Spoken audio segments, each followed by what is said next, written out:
Selamat sore, assalamualaikum warahmatullahi wabarakatuh. Bertemu lagi di channel peternak tradisional. Dan kita tetap masih di kandang yang reot ini ya. Kandang yang sangat-sangat sederhana ini, sangat-sangat tradisional banget pokoknya teman-teman. Tapi kandang, meskipun kandangnya seperti ini, tapi kita masih tetap menikmati dalam kita beternak ayam kampung ya. Dan saya ucapkan bagi teman-teman yang mempunyai kandang yang sangat rapi, bersih, dan sangat-sangat enak dipandang mata.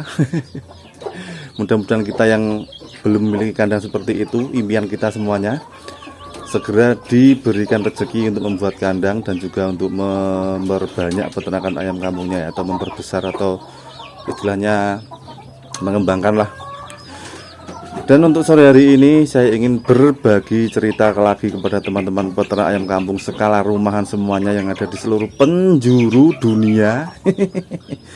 Yang ada di seluruh akhirat ya, kalau bisa ada yang mendengarkan. Bercanda ya teman-teman ya. Dan hindari hal yang berikut ini teman-teman, untuk kita selalu supaya peternakan kita itu bisa boom dan bisa melesat pesat seperti peluru tajam yang melesat ke udara.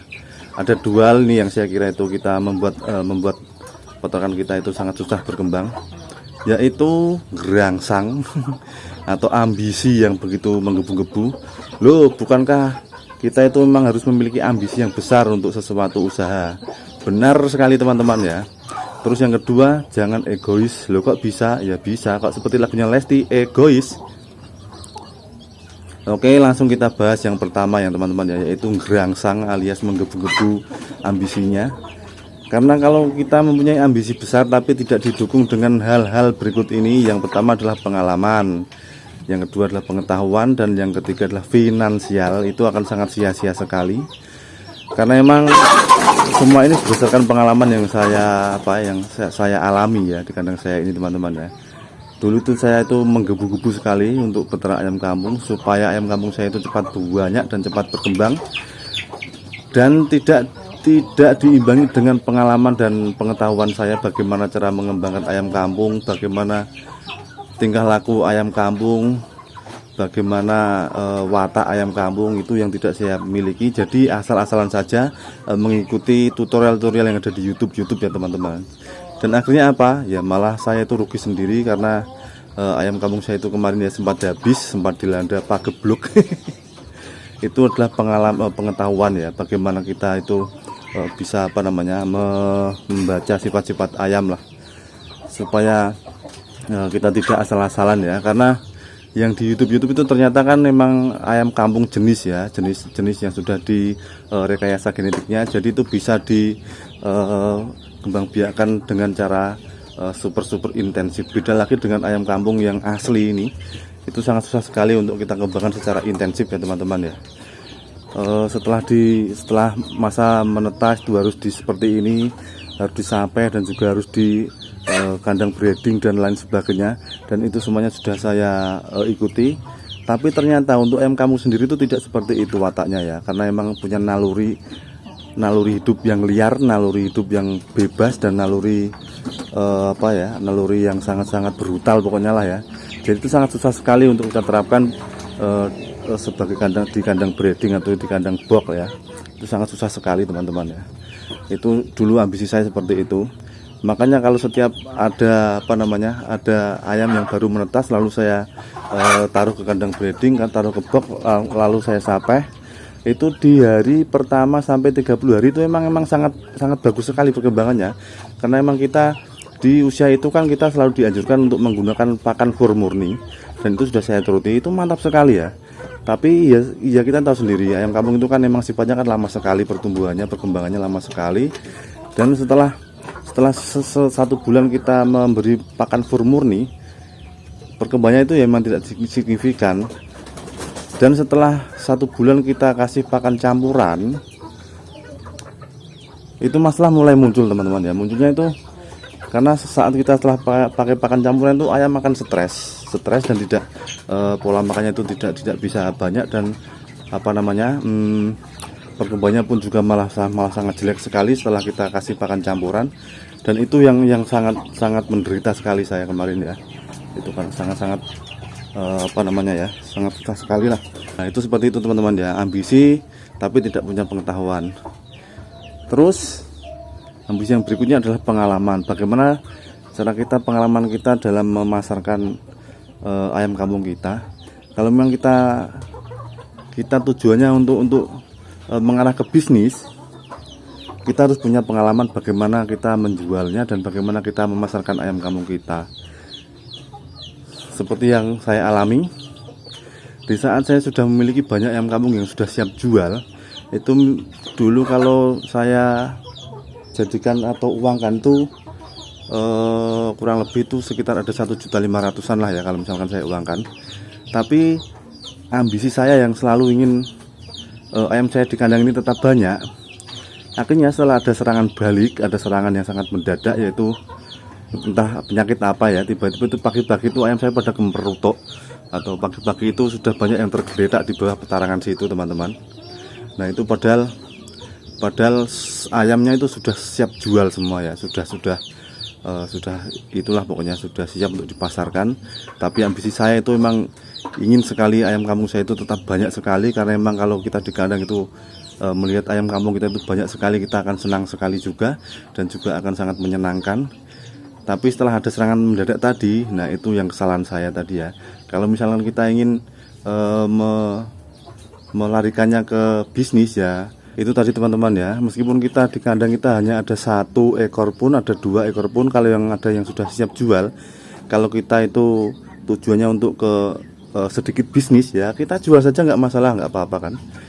Karena emang kalau ada serangan yang mendadak tadi itu kita yang kelimpungan sendiri ya, dan akhirnya tidak kedadak atau tidak kepangan semuanya hasil dari kita jerih susah payah untuk peternak ayam kampung kita. Karena emang ambisi kita itu yang ingin cepat besar dan ingin cepat ingin cepat banyak ayam kita di kandang. Tapi itulah pengalaman yang membuat kita bisa berpikir lebih berpikir lebih maju lagi lah. Karena emang pengalaman adalah guru yang terbaik, pengalaman untuk memasarkan ya itu ya. Terus finansial teman-teman ya, ini finansial juga sangat-sangat penting sekali nih ya. Kita punya ambisi besar tapi finansial kita itu kurang, tidak ada finansial sama sekali malah. Tapi kita ingin memiliki peternakan ayam kampung yang sangat-sangat besar sekali dan sangat-sangat modern, tapi finansial kurang. Dan akhirnya ambisi kita itu pasti ingin mencari pinjaman atau mencari modal lah, entah dari mana datangnya, yang penting ada modal untuk kita beternak ayam kampung. Tapi pengalaman kita dalam memasarkan dan dalam merawat ayam kita itu tidak ada ya. Sama juga bohong kan ya, kita sudah capek-capek membuat kandang, kita sudah capek-capek merawat, tapi semua itu pengalaman kita kurang ya. Misalkan pengalaman dalam memelihara, dalam merawat. Kalau misalkan ada gejala-gejala yang dicurigai itu akan membawa wabah, itu bagaimana cara penanganannya, seperti misalkan ada tadi yang sudah saya bilang serangan mendadak tadi, itu kita belum siap semua, dan akhirnya setelah ada serangan tadi, nah dan ayam-ayam kita itu pada mati semua. Dan itulah pentingnya pengalaman ya. Dan terus akhirnya ya udah tadi dari modal dari kita minjam, dari kita nyabak sana sini cari ubetan, akhirnya tidak bisa ketutup karena peternakan ayam kampungnya atau peternakan ayamnya itu gagal total alias gagal panen ya. Itu juga banyak kemarin dialami warga sekitar sini tuh, karena di saat itu lagi rame-ramenya orang beternak ayam petelur ya, kalau nggak salah petelur. Ada yang bahkan mencari pinjaman itu sampai 700 juta, tapi belum sampai ayamnya itu bertelur si peternak ini sudah menyerah ya, karena emang hasilnya kok lama sekali, terus modal juga belum balik. Setiap bulan tuh pasti harus memikirkan tagihan-tagihan yang datang dan tidak bisa ditunda. Jadi akhirnya ini malah kabur teman-teman ya. Dan itulah pentingnya pengalaman, karena memang sebelum kita beternak itu memang sesuatu yang tidak kita perkirakan, itu memang kita harus siapkan dulu.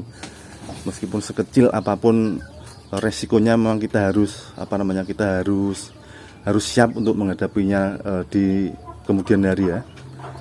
Itulah pentingnya teman-teman ya, waktu sore seperti ini emang nikmat nih ya untuk kita berbincang-bincang, untuk kita ngobrol ya. Terus yang kedua adalah jangan egois. Kok bisa mas egois mas, seperti Lesti tadi ya. Yang dimaksud egois ya seperti ini, kita tidak harus memikirkan diri kita sendiri. Kita itu beternak ayam, bukan beternak kita diri sendiri. Jadi kita itu juga harus mementingkan apa yang dibutuhkan ayam kampung kita, itu juga kita kalau bisa menyediakannya gitu kan. Misalkan dari pakan, dari tempat, kita juga harus menyediakan semuanya kan. Karena emang kita itu peternak ayam ya, kita harus menyiapkan kandang untuk ayam. Jadi kita tidak egois itu seperti ini. Kamu itu harus cepat-cepat menghasilkan cuan untuk saya, karena saya itu merawat kamu, dan kamu saya rawat tuh ya untuk saya jadikan pemasukan atau penghasilan. Itu tidak bisa seperti itu teman-teman, karena yang namanya peternak hewan itu tidak bisa ditarget kalau menurut saya ya. Jangka berapa hari itu kita harus panen, jangka berapa bulan kita panen, kita juga harus memerlukan biaya yang sangat-sangat besar sekali, apalagi untuk ayam kampung ya, yang perkembangannya sangat lama sekali. Dan itu saya juga begitu itu dulu, ayam saya itu saya pelotot supaya bagaimana cepat-cepat bertelur, dan bagaimana supaya cepat-cepat bisa besar, dan bagaimana bisa menghasilkan DOC lagi. Karena ambisi saya itu sangat besar sekali, dan saya egois sekali tanpa memikirkan bagaimana nasib ayam saya kalau saya itu ruda paksa ya. supaya cepat mendapatkan hasil untuk kita. Dan akhirnya ya ayam-ayam saya itu banyak yang stres, malah banyak yang nggak mau yang bertelur. Banyak yang stres sekali ya, karena waktu dulu kan memang belum pengalaman ya, bagaimana cara menyapih ayam yang benar, bagaimana cara merawat DOC ayam yang baru menetas, apalagi untuk ayam kampung yang tidak seperti ayam ras atau ayam silangan yang sudah dimodifikasi. Itu saya tidak tahu. Ya itu tadi ya, ayam saya banyak yang stres dan akhirnya tidak menghasilkan apa-apa, dan saya sendiri yang malah rugi karena sudah mengeluarkan biaya untuk pakan ya. Ada beli ampas tahu, beli for, pokoknya ada beli konsentrat, pokoknya apa yang ada tutorial yang saya lihat itu saya lakukan semua. Dan itu malah membuat kita itu seakan-akan tertekan, seakan-akan itu malah kita itu diperbudak oleh peliharaan kita. Padahal kan yang harusnya kita perbudak kan mereka kan ya, malah kita yang merasa diperbudak. Dan itu sudah saya rasakan, dan ini untuk dijadikan pelajaran sama saya sendiri ya, mungkin juga untuk teman-teman yang saat ini sedang mulai proses dan sedang memulai proses peternak ayam kampung asli tentunya ya, maksudnya khususnya, supaya emang jangan sampai gerangsang ya atau mempunyai ambisi yang tidak diimbangi dengan beberapa hal yang sudah saya sebutkan tadi, karena itu nanti malah akan menyiksa diri kita sendiri dan juga akan menyiksa ayam kita, dan akhirnya kita tidak dapat apa-apa dari kita beternak ayam kampung ya teman-teman ya, kan malah sayang kan. Karena emang untuk ayam kampung itu ya emang cocoknya di ternak seperti ini, dengan metode seperti ini, diumbar liar seperti ini, itu memang sangat cocok sekali ya untuk ayam kampung. Karena emang nalurinya emang yang masih sangat liar, nakal dan brutal. Beda lagi dengan ayam yang sudah genetiknya sudah direkayasa sedemikian rupa supaya bisa ditangkar dan supaya bisa dikembang biakkan. 2 bulan sudah bisa panen, 1 bulan sudah bisa panen. Kalau ayam kampung kan memang tidak bisa ditarget berapa bulan kita panen, berapa bulan kita mengkonsumsinya. Kalau untuk panen sih bisa 1 hari pun bisa kita panen, misal panen DOC kan. Tapi kalau untuk konsumsi kan memang paling enggak kan masih sekitar 5 sampai 6 bulan kan ya, masih yang sudah layak untuk dikonsumsi. Tapi kalau untuk dipanen ya terserah ya, bebas, usia berapapun juga bisa. Itulah teman-teman ya, intinya kita ngobrol sore-sore di kandang reot seperti ini ya, di kandang tradisional ini. Dan ini para emak-emak nih yang sudah mulai mau manggon ini. Nah ini seperti inilah ya, ayam kampung itu nalurinya, kalau tidurnya itu kan di atas seperti ini ya. Oke teman-teman ya, mungkin demikian tadi kita ngobrol-ngobrol perbincangan sore hari ini. Mudah-mudahan bisa menghibur teman-teman semuanya, dan bisa memotivasi diri saya sendiri nih. Sampai bertemu lagi ya di lain kesempatan, masih tetap di channel peternak tradisional. Dan jangan lupa ya, di like, di subscribe, dan juga di subscribe, komentar ya kalau memang video ini bermanfaat untuk teman-teman semuanya. Kalau misalnya tidak bermanfaat ya nggak usah di apa namanya, nggak usah dilewati alias tetap ditonton supaya bisa memberikan informasi-informasi yang kurang bermanfaat untuk teman-teman peternak ayam kampung semuanya. Oke, selamat sore, selamat menikmati nyombor pitik.